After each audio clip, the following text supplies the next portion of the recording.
아이가 태어나면은 특징이 무럭무럭 자라는 것입니다. 어른들이 그럽니다. 눈 뜨면 먹고, 그리고 배부르면 자고, 그리고 또 배고프면 또 일어나고, 또 먹고 자고 먹고 자고, 하루가 다르게 뭐한다? 성장한다고 그렇게 이야기합니다. 근데 그 개인 간에 조금 차이는 있지만 보통 사람은 이제 25살 정도까지 이렇게 키가 자라고 이렇게 육체가 자란다고 그렇습니다. 근데 키는 어느 정도 크다가 이제 멈춰버려요. 저는 고등학교 1학년 때까지 자라고 그때 키가 지금까지 그대로 있습니다. 요즘 나이 먹으니까 조금씩 줄어든 것 같더라고요. 근데 거의 그때 키가 현재까지 있습니다. 하지만 키는 멈춘다 할지라도 우리가 배우면서 지식이 자랍니다. 또한 살아가면서 이제 지혜가 생기고 마음이, 인격이 점점 이렇게 자라면서 이제 철들었다 그럽니다. 어른이 되었다. 그런 이야기들을 보통 표현을 합니다. 운동하는 그런 선수들은 이제 운동을 계속 훈련하면서 실력이 계속해서 자라죠. 그런데 그 실력이 계속해서 작년 다르고 올 다르고 이렇게 진행형일 때 그 선수의 기대를 합니다. 그리고 프로야구 선수라든가 이런 축구 선수들은 계속해서 이 실력이 늘어나고 있다 할 때 몸값도 상승하는 것을 우리가 알고 있습니다.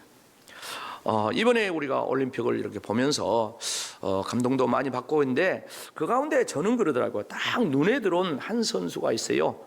이 별명을 삐약이라고 하잖아요. 그 탁구의 신유빈 선수가 이제 엄청나게 성장을 했다고 그렇게 합니다. 제가 자료를 준비하면서 보니까 저런 자료가 있더라고요. 그러니까 6살 때 탁구 신동이어서 7살 때 모습이에요. 그리고 현재 선수입니다. 계속해서 키가 자라면서 그 다음에 중요한 것은 이 선수가 실력이 성장했다, 자라났다, 그런 내용이에요.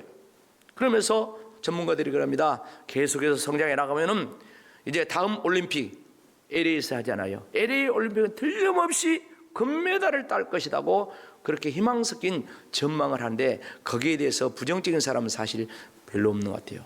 대부분 그럴 것이다. 이대로만 성장하면은 틀림없이 유빈이는 금메달이다. 이렇게 이야기합니다. 저는 거기에 더해서 설교를 준비하면서 유빈이를 이렇게 스케치를 했어요. 그런데 이 아이가 키만 자란 것이 아니라 이 아이가 운동선수로서 실력만 큰 것이 아니라 이 아이의 마음도 컸더라고요. 인격도 컸더라고요. 이 아이가 16살 때 이제 대한항공에 입사를 해갖고 첫 월급을 받습니다. 근데 첫 월급을 받는데 이것을 기부를 그대로 해버려요. 우리로 치면은 첫 월급은 하나님 앞에 몽땅 이렇게 천예물로 드려버리잖아요. 그런 것처럼 이 아이가 첫 월급을 기부를 해버렸어요. 그 2020년. 그리고 21년에 보면은 또 소아 환자 아이들을 위해서 또 거금을 이 8천만 원이나 엄청난 돈을 거버려요. 23년에는 포상금 받았는데 그걸 전부 다, 거기도 많이 있습니다. 제가 중요한 것만 이렇게 캡처했어요. 그리고 이번에 올림픽 하고 나서 굉장히 유명해지면서 이제 광고 섭외가 막 여기저기 들어오잖아요. 그 광고 단위는 굉장합니다. 그런데 이 선수가 광고 돈을 받아가지고 1억을 유소년 탁구 훈련하는데 쓰라고 했어요. 이 선수는 나이가 20살입니다. 청년에 접어들었습니다. 그런데 이 선수는 벌써 16살 때부터 그 마음이, 그 인격이 어른이야. 섬기는 거야. 그래서 국민들을 흥분하게 만드는 거예요. 감동을 주는 거예요. 이것만 잘한다고 해서 금메달 땄다고 해서 그런 것입니까? 아닙니다. 선수로서 기량은 굉장히 했는데 또 노래 실력은 어떤 가수는 굉장한 그런 실력이었는데 그의 그 삶의 모습, 그 인격적인 모습이 드러나지 않고 뭐 거짓말을 한다든가 회피한다든가 등등등 해가지고 완전히 추락해버리는 그런 선수도 있고 그런 뭐 가수도 있고 그런 거 우리 잘 알지 않습니까? 사랑하는 성도 여러분, 이 선수는 키도 앞으로 더 클 가능성도 있고 실력은 말할 것 없이 더 성장해 갈 것입니다. 그러나 이 선수는 학력이 청명중학교 중졸이야. 중졸. 중학교밖에 안 다닌 거야. 그런데 어떤 어른보다도 그의 마음이, 그의 심성이, 그의 인격이, 그의 나눔이 커요. 저는 목사로서 설교를 준비하면서 상당히 부끄러웠어요. 상당히 부끄러웠어요. 사랑하는 성도 여러분, 성경에서는 우리 성도들의 믿음도 성장해야 할 것을 말하는데 목표치가 뭡니까? 그리스도의 장성한 분량이 충만한 데까지 이르라고 했습니다. 에베소 4장 13절 말씀 다 같이 읽어봅시다. 우리가 다 하나님의 아들을 믿는 것과 아는 일에 하나가 되어 온전한 사람을 이루어 그리스도의 장성한 분량이 충만한 데까지 이르리라. 예수님을 이야기하잖아요. 근데 예수님의 장성한 분량을 얘기하는데 예수님이 태어났을 때는 헤롯이 핍박하니까 애굽으로 피난 갔어요. 도망갔어요. 부모가 데리고. 12살 때 예수님의 사생활이 나오는데 이 절기를 지키고 성전에 갔다가 부모들은 다 집으로 돌아가는데 예수님은 그 성전에서 선생님들과 이제 성경 공부하고 있었습니다. 부모가 애탔습니다. 사흘 돌아와서 찾았습니다. 어떻게 보면 부모 속 굉장히 썩였어요. 신앙적으로 그렇게 성경 공부했지만 그러나 예수님께서 공생애를 시작할 때 30살 공생애를 시작할 때 십자가 지기까지 이것은 예수님의 그 장성한 분량입니다. 그러니까 우리 성도들도 그리스도의 이렇게 장성한 분량까지 성장하고 발전하는 진행형의 신앙이 되어야 된다고 그렇게 말씀하는 거예요. 예수님 말씀하십니다. 누가복음 9장 23절 말씀을 보면 아무든지 나를 따라오려는 자기를 부인하고 날마다 자기 십자가를 지고 나를 따를 것이냐. 십자가 정신, 이것을 주님께서 말씀을 하고 있습니다. 오늘 본문의 말씀은 우리가 잘 아는 오병이어 기적에 대한 말씀 아닙니까? 이 말씀은요 사복음서에 몽땅 나와 있어요. 마태, 마가, 누가, 요한복음에 다 나와 있어요. 이렇게 사복음서에 다 나온 기사는 그만큼 중요하다는 그런 의미를 내포하고 있습니다. 예수님께서 갈릴리 바다 건너편에 베세다 광야라는 게 있어요. 사복음서를 다 내용을 이제 종합해서 제가 설교를 하는 거예요. 그 베세다 광야라는 그곳에서 사역을 하실 때 엄청나게 많은 사람들이 몰려왔어요. 큰 무리라고 했잖아요. 큰 무리가 몰려와서 예수님께서 말씀도 전하고 아픈 사람은 고쳐도 주고. 근데 해가 이제 저물어 가는 거예요. 근데 이 사람들이 저녁밥을 먹어야 되는데 어떻습니까? 예수님께서 보리떡 5개, 물고기 2마리, 이 도시락이잖아요. 어린아이 도시락인데 이걸 축복해 가지고 다 이렇게 나눠줬어요. 그렇게 엄청나게 많은 사람이 먹는 기적의 역사가 일어났다. 기적의 역사는 사진 보여주세요. 이런 역사 이제 사진으로 딱 저 한 컷 이 사진 하나에 다 들어있어요. 그래서 엄청난 이런 역사가 일어나서 다 배불리 먹고 12광주리를 거뒀다는 그런 말씀입니다. 오늘 말씀은 이 요한복음의 이 말씀 그리고 오늘 설교는 저 뒤에까지 진행형으로 제가 말씀을 준비를 했어요. 다른 공관복음서에는 마태, 마가, 누가 이 앞에는 이것까지 딱 끝나버려. 근데 요한복음은 저 뒤에까지, 그래서 집에서 꼭 끝에까지 읽어보시기 바랍니다.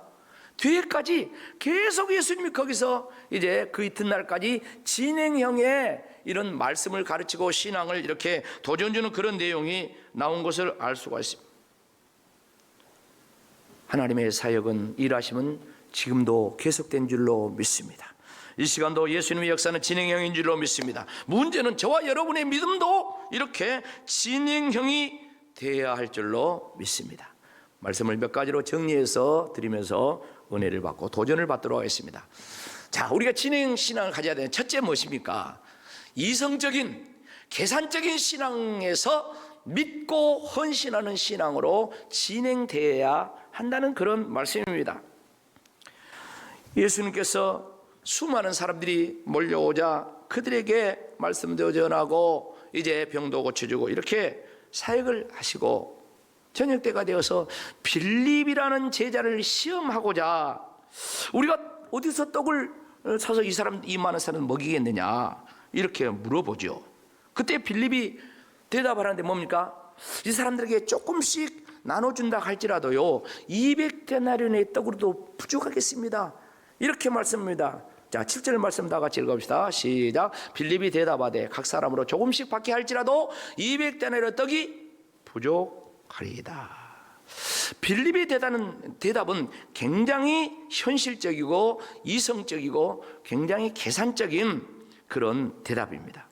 지금 이 자리에 2만 명, 그러니까 장정만 남자만 5천 명, 그러니까 어린아이 여자들 다 합치면 한 2만 명 정도 돼요. 이렇게 많은 사람들에게 조금씩 나눠준다고 할지라도 200데나리온, 1데나리온은 노동자 하루 품삯입니다. 그러니까 노동자 200일의 품삯, 요즘 10만 원 치면은 얼마입니까? 2천만 원, 2천만 원. 그 정도 돈으로 어떻게 2만 명을 조금씩 쉬어도 안 되겠습니다. 이렇게 대답을 지금 했습니다. 그런데요, 예수님 뭐라 했습니까? 예수님은 빌립의 믿음을 시험해 보고자 물어봤다 했어요. 그러니까 시험해 봤는데 무슨 말입니까? 역시나 빌립은 아직도 계산적이고 이성적이고 현실적인 믿음에 머물러 있다, 그런 말입니다. 우리들 역시 신앙생활을 5년 10년 해도 여전히 우리들은 이 현실적인 이 상황을 탈피하지 못하고 때로 이렇게 하나님 말씀이 있지만 계산하고 또 이성적으로 그렇게 판단하고 그런 경우가 사실 허다하지 않습니까? 근데 예수님이 오늘 이 말씀을 통하여서 이 사역을 통하여서 가르치려고 하는 건 무엇입니까? 그 자리에 머물러 있으면 안 되고 이제 예수님을 믿고 헌신하는 신앙으로 이렇게 진행되어 발전해 나가야 된다는 그런 말씀을 하고 계신 것입니다. 그럴 때 놀라운 역사가 일어납니다. 이 빌립과 달리 베드로의 형제 안드레는 어땠습니까? 똑같은 상황에서 어디선가 어린아이 도시락 하나를 구해 와가지고 예수님께 이렇게 주면서 예수님 이것이 뭐 얼마나 되겠습니까? 하면서 이렇게 드렸어요. 자, 8절 9절 다 같이 말씀 읽어봅시다. 시작. 제자 중 하나 곧 시몬 베드로의 형제 안드레가 예수께 여짜오되 여기 한 아이가 있어 보리떡 5개와 물고기 2마리를 가지고 있나이다. 그러나 이것이 이 많은 사람에게 얼마나 되겠사옵나이까? 어린아이 도시락 하나를 구해가지고 예수님께 이렇게 드리면서 하는 말입니다. 여러분, 여기서 우리가 중요하게 생각할 것은 뭐냐면은 이 안드레가 어린아이 도시락을 어디선가 구해온 것도 중요하지만 바로 어린아이가 자기가 안 먹고 이 도시락을 이렇게 내놨다는 거예요. 헌신을 했다는 거예요. 어른들도 내놓지 않았어요. 어른들도 다 자기 먹겠다고 그렇게 했습니다. 성경에는 안 나왔지만 어른들이 도시락 없겠습니까?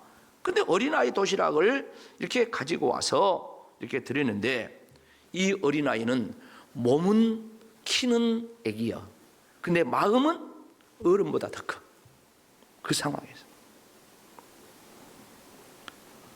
예수님께서는 기적을 일으켰습니다.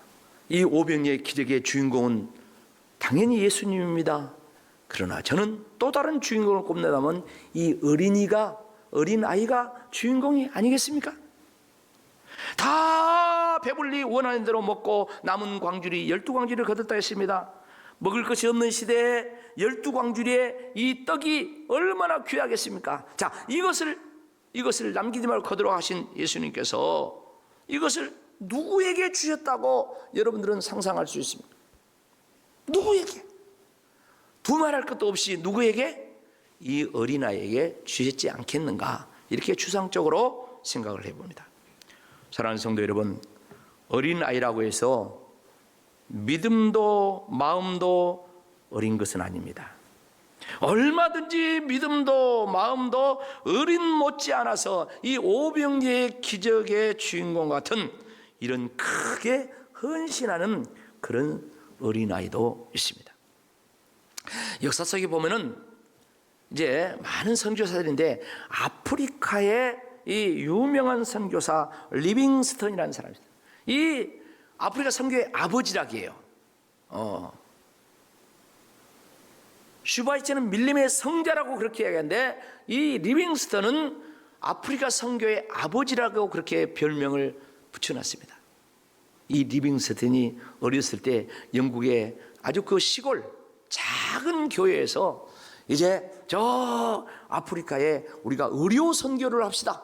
그래서 많은 의료 장비라든가 약이 필요합니다. 여러분 이제 헌신하십시오 하고 설교하고, 그 다음에 헌금 이렇게 쟁반을 돌려요. 우리는 바구니인데 이제 쟁반을 돌려요. 쟁반을 이렇게 다 돌리는데 이 리빙스턴이 애기 어린아이인데, 초등학생 어린아이인데 그 쟁반을 조금 이리 주세요 하고 쟁반을 땅에 놓아가지고 갑자기 이 리빙스턴이 그 쟁반, 헌금 쟁반이요, 거기에 딱 올라가 보는 거야. 그러니까 거기에 성도들이 어쩝니까?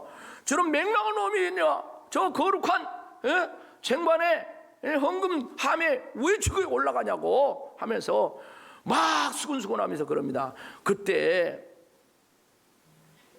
성도 여러분, 우리 집은 가난해서 헌금할 것이 없습니다.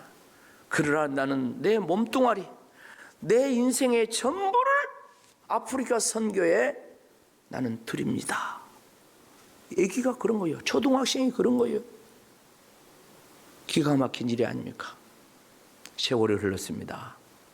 이 리빙스턴은 의대에 가서 의학을 공부합니다. 그리고 신학도 공부합니다. 그리고 이제 선교사로 이제 나가려고 하는데, 어디 가려면 그때 당시 이 중국 선교가 굉장했습니다. 허드슨 테일러를 중심한 중국 선교가 막 굉장했어요. 굉장해서 자기도 그쪽으로 가려고 했어. 그런데 하필 아편 전쟁이 일어났어. 중국하고 영국하고 이 아편이잖아요. 이 전쟁이 일어나. 그래가지고 거기를 못 가요. 그리고 어디로 갑니까? 자기가 그 초등학교 때 헌신한 이 아프리카로 가서 선교를 평생 들어갑니다. 그 아프리카에 선교하다가 그는 그 아프리카에서 죽었어요. 그런데 나중에 발견을 했어요. 아프리카 그 선교 현장에서 죽었는데 자기 생일날 죽은 거요. 1873년 3월 19일 날이 그의 생일인데, 그의 생일날 일기, 마지막 일기가 발견됐는데 그 일기 속에 이런 내용이 적혔어요. 오늘은 나의 생일이다. 나의 예수여, 나의 왕이여, 나의 생명이여, 나의 모든 것이여, 오늘을 기하여 다시 나를 바칩니다. 자비하신 하나 아버지, 나를 받아주소서. 하나님께서는 독생자를 나에게 주셨는데 이 못난 것 아무것도 아니지만 몽땅 바치오니 받아 사용해 주옵소서. 아멘. 이것이 리빙스턴 날마다 쓴 일기 마지막 일기예요. 그것을 발견. 150년 전 이야기입니다. 오늘도 리빙스턴이 죽어가면서 마지막 일기 남겼던 그 일기처럼 리빙스턴을 사용하고 계신다. 저는 이렇게 생각해요. 제가 지금 설교하면서 이 하는 이야기가 리빙스턴 지금 사용하고 있는 거 아닙니까? 리빙스턴 저 일기를 쓰고 이제 그가 무릎을 꿇고 기도하다가 죽은 자체 그대로 발견이 됐어요. 발견이 되어서 이제 장례를 치는데 묘비를 조성해. 이 리빙스턴이 뭐라고 묘비를 조성할까 해가지고 묘비를 썼는데, 저기 묘비에 뭐라고 적었다고? 다 같이 시작. 이 사람에게는 다른 말이 필요 없다. 그는 하나님의 사랑에 응답하여 살고 응답하여 죽었다. 이것이 리빙스턴 저 묘비에 나온 이야기입니다. 리빙스턴은 계산적이고 이성적이고 현실적인 것으로 끝났다면, 다시 말해서 돈 많이 버는 그 의사의 그런 모습으로 끝났다면 이런 이야기는 뭐 다 묻혀보고 나오지도 않아요. 그러나 그의 모든 것을 복음을 위해서, 예수님을 위해서 자기 생애 전체를 진실로 믿고 헌신하는 신앙으로 살았기 때문에 죽은 지 150년이 되었지만은 그는 더욱더 많은 사람에게 감동을 주고 있습니다. 그래서 우리는 계산적이고 이성적인, 너무 현실적인 그런 따지는 신앙에 매몰되지 말고 예수를 믿으면 믿고 헌신하는 그런 신앙으로 발전해 나가야 된다는 것을 오늘 말씀을 통해서 첫 번째로 알려주고 있습니다. 두 번째 알려주고 있는 것은 무엇입니까? 다 같이 읽어봅시다. 시작. 물질 중심의 신앙에서 뭘로요? 말씀 중심의 신앙으로 진행해야 한다, 발전해 나가야 한다는 그런 말씀입니다. 예수님께서 번쩍 5개 물고기 2마리를 축복하시고 제자들에게 나눠주면서 이제 막 기적의 역사가 일어났어요. 여기서 우리가 알 수 있는 것은 사람은 떡이 필요해요. 근데 이 떡과 물질의 이게 문제, 이런 거 현실적인 이게 우리에게 필요하지만 여기서 가르쳐 주는 건 뭡니까? 거기에서 진행형이 되어서 말씀 중심의 신앙으로 나아가야 한다는 것을 주님께서 말씀하고 있어요. 사랑하는 성도 여러분, 예수님께서 오병이어의 기적을 말씀 속에서 오늘 하시고 계속 지금 뒤에까지 내용은 계속해서 예수님이 말씀을 하시면서 갈보리 십자가에 달릴 것을 이야기하는 거예요. 갈보리 십자가 달릴, 계속 진행해서 예수님이 떡만 준 것이 아니요, 계속해서 예수님의 사역은 이렇게 발전하고 진행해서 십자가에 달려서 우리를 위해서 구원하실 이 구원의 역사를, 그래서 내 살을 먹어라, 내 피를 마셔라, 그래야 너희가 영생에 놓고 마지막 날에 다시 살리리라. 요한복음 6장 54절 55절 보면 이야기하잖아요. 내 살을 먹고 내 피를 마셔라, 그래야 마지막 날에 너희가 다 살리라. 내 살은 참된 양식이고 내 피는 참된 뭐다? 음료. 예수님 십자가, 갈보리 십자가 달려서 죽으실 이 사실을 이렇게 말씀하시는 거예요. 우리는 누구도 이 세상에서 먹고 마시는 일에 자유할 사람은 없습니다. 그러나 우리는 이방인들과 다르다겠어요. 안 믿는 사람과 다르다 했어요. 예수님께서 마태복음 6장 31절로 33절 말씀 보면은 너희가 무엇을 먹을까, 무엇을 마실까, 뭐하지 말라, 염려하지 말라. 왜? 이것은 다 누가? 이방인들이 구하는 것이라. 너희 하늘 아버지께서 이 모든 것이 너희에게 있어야 할 줄을 못한다? 아신다겠어요. 그래서 33절 다 같이요. 시작. 그런즉 너희는 먼저 그의 나라와 그의 의를 구하라. 그리하면 이 모든 것을 너희에게 더하시리라. 아멘. 옆 사람과, 하나님이 우리의 형편을 다 아십니다. 하나님 우리의 형편을 다 아십니다. 하나님 나라와 의를 구하면 이 모든 것을 너희에게 더하시리라. 사랑하는 성도 여러분, 우리 인생은 성장과 발전을 향한 진행형이 되어야 합니다. 우리들의 신앙 역시 그리스도의 장성한 분량에 이르기까지 성장하고 발전하면서 진행형이 되어야 돼요. 진행형. 중요한 것은 하나님께서 지금도 쉬지 않고 일하시면서 하나님은 진행형의 역사를 이루고 계십니다. 저와 여러분 역시 이 진행형의 신앙이 되어야 되지 않겠냐요. 오늘 3가지 말씀입니다. 했습니다. 첫 번째 뭡니까? 이성적인 계산적인 신앙에서 믿고 헌신하는 신앙으로 진행되어야 돼요. 두 번째 뭐라했습니까? 또 물질 현실 중심의 신앙에서 하나님의 영생의 말씀 중심으로 우리의 신앙이 진행해야 돼요. 그런가 하면 세 번째 뭐래요? 광야 신앙에서, 이 세상 광야 신앙에서 저 갈보리 십자가 신앙으로 진행되어 나가야 돼. 이것을 깨닫고 믿음으로 사는 것이야말로 오병이어의 기적의 역사를 통하여서 우리들에게 깨우쳐주는 진정한 기적이라는 것이요. 사랑하는 성도 여러분, 저와 여러분이 예수 믿고 그 은혜를 따라 사는 사람인데 오늘 또 하나님의 말씀은 이루어지고 하나님의 기적의 역사는 또 다른 형태로 계속 진행되는 사실을 기억하시며 저와 여러분이 이 어린아이처럼 기적의 주인공이 되시기를 주의 이름으로 축복합니다. 아멘.